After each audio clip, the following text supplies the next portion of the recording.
Hapa bwana. Ali Shabani Kamwe. Soma kwa sauti bwana. Anasema haina wachezaji ambao huwezi kuwapata kwa magari used. Kwa magari huyo nani wewe Depu huyo? Emrudi anasema? Anasema aina ya wachezaji ambao huwezi kuwapata kwa magari ya used. Alafu kamweka Depu hapo. Yaani magari gani? Katika kampuni iliyoingiza magari mapya Tanzania kwa ushahidi ni Toyota. Zile ndinga ukiziangalia ni mpya. Nisikilize Ngwale hadi tumfundishe huko, amekuja kwenye anga zetu. Mimi nafanya kazi ya Carling Forwarding kupitia kampuni yangu Misekwa Company Limited. Na ufundi wa miaka 27. Moja katika kampuni inioleta magari 0 kilomita Tanzania. Ukiliona gari la Toyota.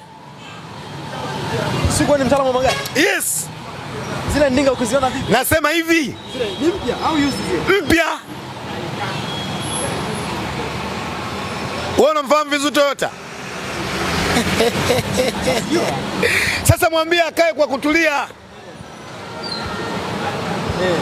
Akae kwa kutulia.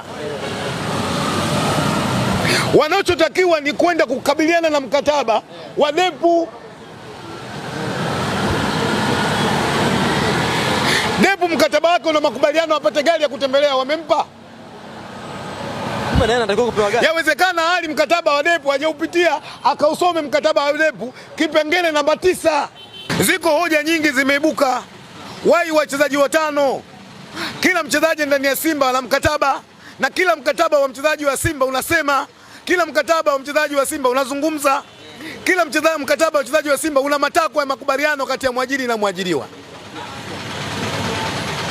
Kwa hiyo kazi iliyopo ya mwajiri ni kutekeleza makubaliano ya kimkataba, na kazi iliyopo ya mwajiriwa kwenda kutimiza makubaliano ya kimkataba.